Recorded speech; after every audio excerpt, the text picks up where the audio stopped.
जिंदाबाद, बिजली वाले साथी जिंदाबाद, आवाज दो।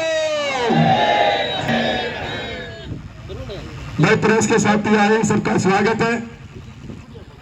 जो आपकी आवाज को मीडिया के माध्यम। सर ऐसा कुछ नहीं है।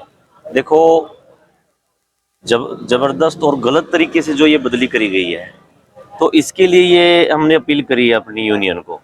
हम कतई नहीं चाहते कि भाई किसी प्रकार से कोई भी इस तरीके से कोई कार्य किया जाए, यूनियन इकट्ठी हो।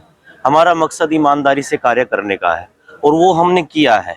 हमें जो टारगेट दिए जाते हैं उस टारगेट के अकॉर्डिंग ही हम चोरी पकड़ते हैं, परंतु इस पे टारगेट नहीं, यहाँ पर तो शिकायत की गई थी और शिकायत के अकॉर्डिंग ही हमारे एसडीओ साहब ने जो टीम बनाई थी, एक्शन साहब ने जो हमारे को भेजा था, तो उस पर ही हमने चोरी पकड़ी है और उसके बावजूद भी हमें इसका ये परिणाम मिला। और जो आए दिन ये हमारे विरुद्ध कोई ना कोई धरना प्रदर्शन कर रहे हैं ये अरुण निनानिया जी, इनको सोचना चाहिए कि एक ईमानदार व्यक्ति का साथ देने की बजाय ये हम पर गलत इल्जाम लगा रहे हैं, बार बार हमें बदनाम करने की कोशिश कर रहे हैं। कोई भी कुछ व्यक्तियों को इकट्ठा कर लेते हैं और धरना प्रदर्शन करना स्टार्ट कर देते हैं। मैं इनसे भी हाथ जोड़ के प्रार्थना करता हूं कि ऐसे मत करें, क्योंकि यहाँ नहीं कहीं और तो उनको कोई ना कोई देखता है कि भाई ईमानदारी से काम करने वाले के साथ ऐसा मत करना चाहिए। वो तो ये भी कह रहे हैं कि बदली करना सरकार का काम है, सरकार को बदनाम किया जा रहा है। बिल्कुल सर, बदली करना सरकार का ही काम है और मैं बापोली गांव से चलकर ही यहाँ गोहाना में आया हूँ। 60 किलोमीटर दूर पे आके मैं यहाँ नौकरी कर रहा हूँ पूरे 4 साल से, जबकि 3 साल की पॉलिसी होती है और 3 साल की पॉलिसी के बाद भी मैं 4 साल से यहाँ मैंने नौकरी को करी और ईमानदारी से दिल से कर रहा हूँ। उसके बावजूद भी इस पे ये परिणाम दिया जा रहा है। हम अगर सरकार ऑनलाइन पॉलिसी के तहत ही मुझे यहाँ की बजाय बेशक कैथल भेज दे, यमुनानगर भेज दे, कहीं भेज देती, कतई कोई दिक्कत नहीं थी। जब वहां से चलकर यहाँ आया हूँ तो मैं वहां भी जा सकता था, परंतु ईमानदारी को ठेस पहुंची है सर। इसके लिए मैं हाथ जोड़ के अपने मंत्री जी से भी और उन व्यक्तियों से प्रार्थना करता हूँ कि जो ईमानदारी पे इन्होंने ठेस पहुंचाई है ऐसा मत करे और आगे किसी के साथ भी ऐसा मत करे। और मैं दरखास्त करता हूँ कि इसको निरस्त किया जाए, मेरी बदली वापस कराई जाए। आज कितने दिन हो गए और क्या कहना चाहेंगे अब इस तरह से आज एक्शन ऑफिस?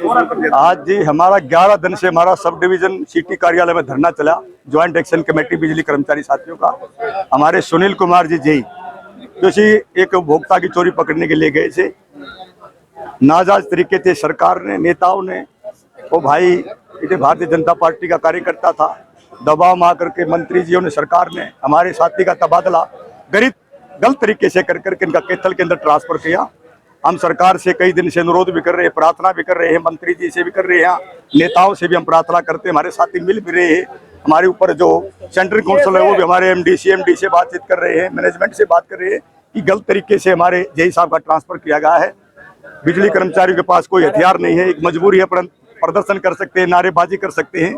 आज हमारा 12वें दिन में ये धरना प्रवेश कर चुका। हम सरकार से समय रहते मांग करते हैं कि हमारे साथ कोई टकराव की स्थिति पैदा ना करे। हमने भी एक फैसला लिया है, जब तक हमारे बिजली कर्मचारी जेई साहब सुनील जी का तबादला नहीं होता है गोहाना के अंदर, हमारा आंदोलन जारी रहेगा। उसके लिए हमें कितने उच्च भी हाईकमान से बात करनी पड़े। प्रदेश के हमारे बड़े बड़े संगठन है, चाहे सीबीसी का संगठन है पूरे प्रदेश में, चाहे हरियाणा कर्मचारी महासंघ है, चाहे कृषक कर्मचारी संघ है, सारी हमारी जितनी भी बड़ी बड़ी यूनियन है सारे वो गोहाना के अंदर प्रवेश हो जाएंगी। कहते समय रहते हुए हम सरकार से मांग करते हैं कि हमारे सुनील जी का तुरंत प्रभाव से तबादला करके गोहाना में लाने का काम करें। ना इसके लिए बड़ी बड़ी घोषणा हमारे आने वाले समय में हमारे नेता, हमारी ज्वाइंट एक्शन जो भी फैसला लेगी उस पर हमारे प्रदेश के सभी कर्मचारी फूल चढ़ाने का काम करेंगे। 2 दिन पहले बीजेपी कुछ युवा नेता ने फुहारे प्रदर्शन किया, उनका कहना है कि तबादले तो होते रहते हैं, सरकार को तबादले ऐसे नहीं होते।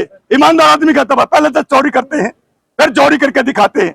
सरकार का आदेश है, एक पॉलिसी बना रखे, बिजली जेई को चोरी पकड़ने का अधिकार दिया है कि आपको महीने में इतनी चोरी देनी पड़ेगी। अगर आप चोरी नहीं पकड़ के लाएंगे आपका शोकाज किया जाएगा, आपके खिलाफ कार्रवाई की जाएगी। तो मजबूरी होती है जेई की चोरी पकड़ना और उस पर फिर राजनीतिक दबाव डालते। ये मेरा बंदा, इसको छोड़ दीजिए। कहीं से दबाव आता है तो कर जेई साहब क्या करें, मजबूरी है। तो अगली रणनीति क्या? अगली रणनीति फैसला लेगी हमारी ज्वाइंट कमेटी, जो भी फैसला लेगी उस पर सर्वोपरि सारे कर्मचारी कंधे से कंधा मिला करके हमारा सहयोग कर रहे हैं और आगे भी बढ़ते रहेंगे। हम पीछे नहीं हटेंगे जब तक हमारे साथी की बदली गोहाना के अंदर नहीं होगी। काम काज चल रहा है? काम काज बिल्कुल, हमने कोई काम काज सब छोड़ रखे, सभी साथी यहाँ बैठे बिजली चल रही है, हम किसी की बिजली की रोकथाम नहीं करते। खराब होगी तो अपने आप को करो, ठीक ना करो। हमारा कोई कर्मचारी बिजली ठीक नहीं करेगा। क्या नाम है जी? करसन मलिक। यही कहना चाहिए सरकार से हमारी मांग है कि भाई हमारे जो जय साहब की ट्रांसफर करी है गलत तरीके से, उसको रद्द किया जाए और शांतिपूर्ण तरीके से इस समस्या समाधान निकाला जाए। और सरकार को चाहिए कि भी हमारा बड़पन दिखाते हुए एक ईमानदार जेई को जो गलत तरीके से ट्रांसफर किया है वो उसको रद्द किया जाए।